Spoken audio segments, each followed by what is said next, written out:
지금 분열을 일으키고 있는 것은 과연 누구일까요? 먼저 분열을 일으킨 것은 우파 국민들입니까? 아니면 국민의힘입니까? 안녕하세요. 송인의 자매입니다. 오늘 영상을 찍게 된 이유는 한 가지 주제를 가지고 여러분들과 이야기를 좀 나눠볼까 합니다. 지금 보수 우파 진영 안에서 큰 논쟁이 하나 벌어지고 있죠. 바로 국민의힘을 계속 지지해야 하는가 아니면 탈당해야 하는가. 이 부분에 대해서 제가 이제 어제 게시물에 투표를 올리기도 했습니다. 댓글들을 살펴보고 또 여러 우파 진영에 계시는 유튜버 분들을 통해 여러분들의 생각을 살펴봤는데요.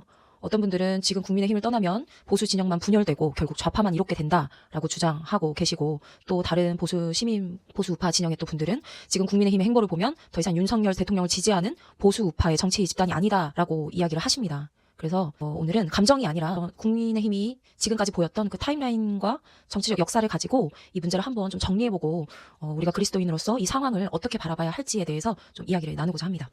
먼저 사건의 시작은 2024년 12월 3일이었죠. 윤석열 대통령이 비상계엄을 선포합니다. 이 사건 이후로 국민의힘 내부에서도 입장이 갈리기 시작했죠. 계엄 직후에 국민의힘 일부 의원들은 계엄 해제 표결에 참여를 합니다. 나중에 장동혁 대표는 당시 국민의힘 의원 18명이 해제 표결에 참여했다고 밝힙니다. 즉, 당 내부에서도 대통령의 고유 권한인 계엄에 대한 입장이 일치하지 못한 모습이 이미 나타났었던 것으로 보이죠. 이후 장동혁 대표는 2026년 1월 윤석열 대통령의 1심 선고를 앞두고 기자회견에서 비상계엄은 상황에 맞지 않는 잘못된 수단이었다라고 말을 하면서 국민에게 공식적으로 계엄에 대한 사과를 합니다. 즉, 당 대표가 계엄 자체를 잘못이라고 인정을 한 것입니다. 그리고 2026년 3월 국민의힘 의원총회에서는 윤석열 전 대통령과 정치적으로 거리를 두는 사실상 절윤 결의문이 나오게 됩니다. 이 순간부터 보수 진영에서는 탈당 움직임이 나타나기 시작했습니다. 여기에 더해서 국민의힘 김민수 최고위원은 이런 발언을 합니다. 당이 윤어게인을 어떻게 보고 있는지 좀 말씀을 이제는 드려야 될 것 같습니다. 우리 당은 윤어게인을 외쳐서는 지방선거에 이길 수 없다라고 생각합니다. 우리 당의 대다수는 윤어게인으로는 지방선거에서 이길 수 없다라고 생각합니다. 윤어게인을 외치면 지방선거에서 이길 수 없다.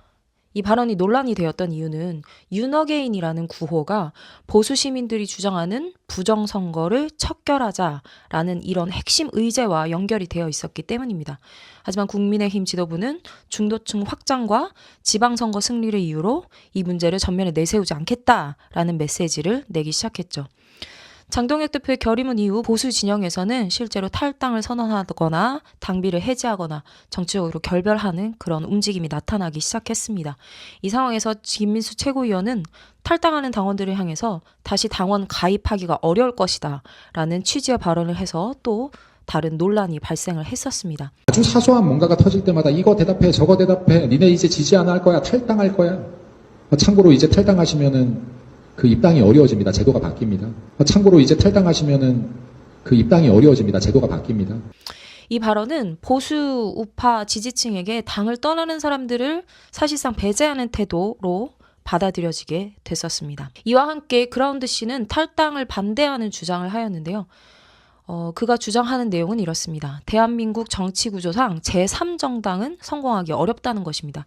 그 이유로 한국은 소선거구 승자 독식 구조를 갖고 있으며 작은 정당은 자금과 조직이 부족하기 때문에 어렵고 유권자는 사표 방지 심리 때문에 거대 정당을 선택할 수밖에 없다. 그래서 현실적으로 국민의힘 같은 거대 정당 안에 남아서 정치를 해야 한다라는 주장을 펼쳤습니다. 그러나 한국 정치 역사를 보면 한국 정치에서 신당이 항상 실패했던 것은 아닙니다. 신당은 항상 실패하지 않습니다. 어떤 국민적 대각성과 거대한 동력이 있다면 성공하는 사례들도 정치적으로 꽤 많아요. 꽤 많고 1985년 신한민주당은 총선을 한 달 앞두고 창당했지만 서울과 부산에서 엄청난 돌풍을 일으켰습니다. 2003년 열린우리당 창당 이후 2004년 총선에서 152석을 단독 과반을 차지하게 됩니다.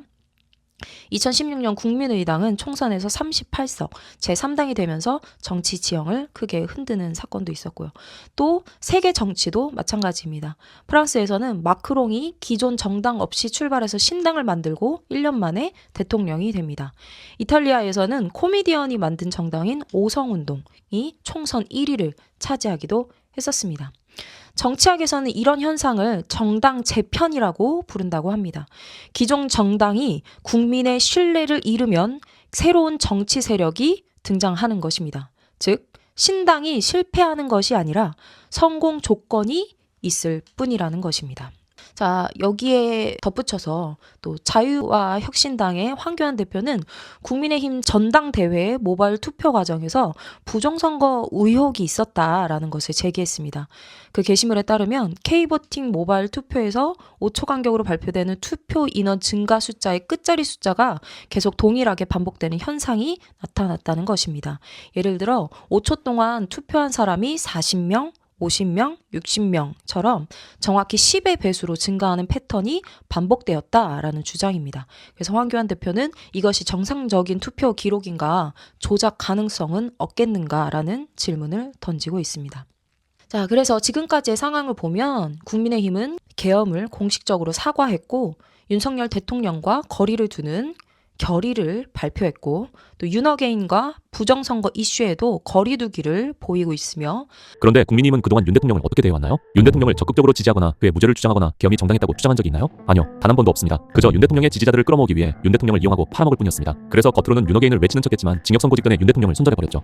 대표님께서는 계엄 옹호나 내란 동조 그리고 부정선거와 같은 이런 윤어게인 세력에 동조한 적이 없다라고 명시적으로 말씀해 주셨습니다. 대표님께서는 계엄 옹호나 내란 동조 그리고 부정선거와 같은 이런 윤어게인 세력에 동조한 적이 없다라고 명시적으로 말씀해 주셨습니다. 전당대회 투표 과정에서도 부정선거 관련 논란이 제기되고 있는 국민의힘입니다. 이런 상황 속에서 보수 우파 진영에 있는 국민들은 새로운 정치 세력이 필요하다는 목소리도 내고 있는 상황입니다. 제 게시물에 올린 투표 현재 상황을 보니까 탈당을 해야 한다는 쪽이 일단은 더 높습니다. 그리고 댓글에는 국민의힘을 지지해야 한다라는 분들의 목소리가 또 비교적 더 호소력 있게 올라와 있는 모습이 보이는데요. 댓글을 다 살펴보고 장동혁 대표를 지지해야 한다는 분들의 주장을 좀 살펴보니 이분들의 주장은 비슷했습니다. 지금의 상황을 감정적으로 바라보면 안 된다. 우파 내에서 분열을 일으키면 안 된다. 또 장동혁만이 유일한 답이다. 정치적 상황이 있을 수 있으니 우리가 믿고 지지해야 한다. 창당은 불가능한 일이다. 현실을 바라봐야 한다. 대안이 없지 않느냐? 네, 이런 주장인데요. 자, 여러분, 그러면 국민의힘을 지지하면 뚜렷한 대안이 있습니까? 현재 국민의힘은 그런 대안을 가지고 있습니까? 부정선거를 척결하지 않은 상태에서 지선을 한들 국민의힘이 이길 수 있겠습니까? 똑같은 일이 또 반복될 뿐일 것입니다. 저는 지금 상황에서의 대안은 미국의 개입이라고 생각합니다. 미국은 지금 누구를 지지하고 있습니까?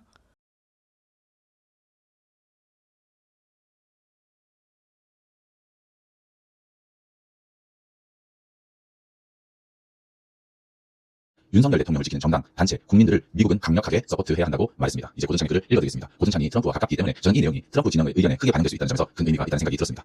한국에는 지금부터 국민의힘의 리더십에 대해 이야기합니다. 한국의 보수 정치 체제 내에서 매우 충격적인 일이 방금 일어났습니다. 3월 9일 국민의힘 지도부는 비공개 긴급회의를 열고 윤석열 대통령의 정치적 복귀에 반대하는 결의안을 채택했습니다. 결의안에는 다음과 같은 내용이 포함되어 있습니다. 1. 12월 3일 비상계엄령 선포로 인한 혼란에 대해 사과. 2. 너무나 분명하게 윤석열 전 대통령의 정치적 복귀를 요구하는 모든 요구에 반대한다. 3. 대한민국도 국민의힘도 과거로 돌아갈 수 없다. 4. 6월 3일 지방선거를 앞두고 당내 갈등을 심화시킬 수 있는 행동과 발언을 중단할 것을 요구한다. 가장 놀라운 점은 장동혁 당 대표를 포함한 국민의힘 소속 국회의원 107명 전원이 이 결의안을 지지했다는 점입니다. 이것은 단순히 정치적으로 의견이 다른 것이 아닙니다. 이것은 배신입니다. 윤어게인 운동을 통해 두각을 나타낸 몇몇 정치 인물들이 이제 윤 대통령의 정치적 복귀를 거부하는 결의안을 지지하고 있습니다. 그들은 윤 대통령 지지자들의 에너지, 충성심, 희생을 자신들의 정치 경력을 발전시키기 위해 사용했으며 이제는 윤 대통령을 지우려고 노력하고 있습니다. 이것은 오해나 일시적인 갈등이 아닙니다. 이것은 패턴입니다. 현재 국민의힘의 정치적 계보는 대한민국의 핵심 원칙인 국가 주권, 헌법 질서, 한미 동맹을 옹호하는 대통령들에게 여러 차례 불리하게 작용해왔습니다. 이러한 원칙을 굳건히 지키던 보수 대통령들은 정치 상황이 바뀌자 자신의 정당에 의해 버림받았습니다. 일부는 탄핵당했고 일부는 투옥되었습니다.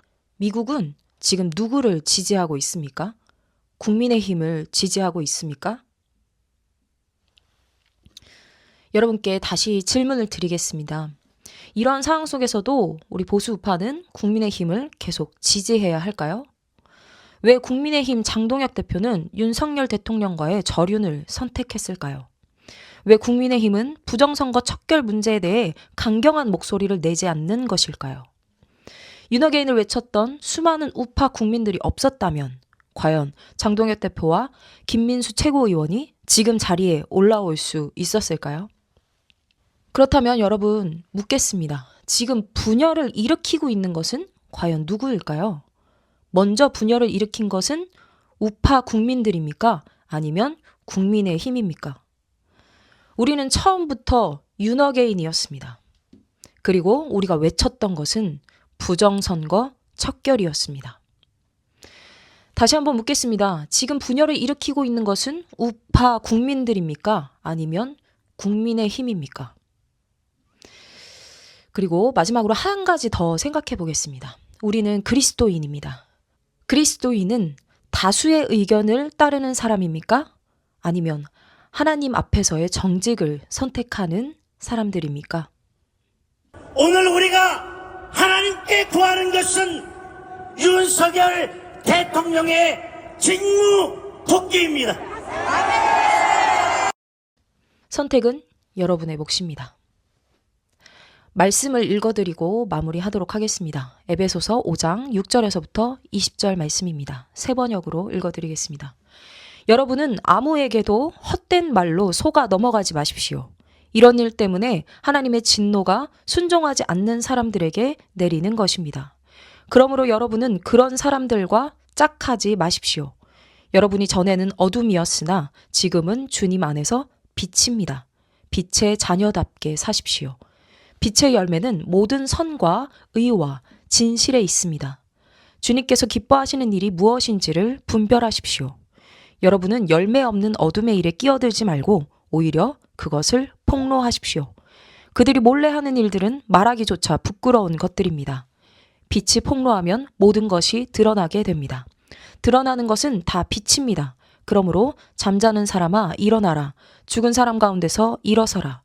그리스도께서 너를 환히 비추어 주실 것이다 하는 말씀이 있습니다. 그러므로 여러분은 어떻게 살아가야 할지를 살피십시오. 지혜롭지 못한 사람처럼 살지 말고 지혜로운 사람답게 살아야 합니다. 세월을 아끼십시오. 때가 악합니다. 그러므로 어리석은 자가 되지 말고 주님의 뜻이 무엇인지를 깨달으십시오. 술에 취하지 마십시오. 거기에는 방탕이 따릅니다. 성령의 충만함을 받으십시오. 시와 찬미와 신령한 노래로 서로 화답하며 여러분의 가슴으로 주님께 노래하며 찬송하십시오. 모든 일에 언제나 우리 주 예수 그리스도의 이름으로 하나님 아버지께 감사를 드리십시오. 네, 여기까지 말씀드리도록 하겠습니다. 댓글로 여러분의 의견 많이 나눠주시면 감사드리겠습니다. 감사합니다.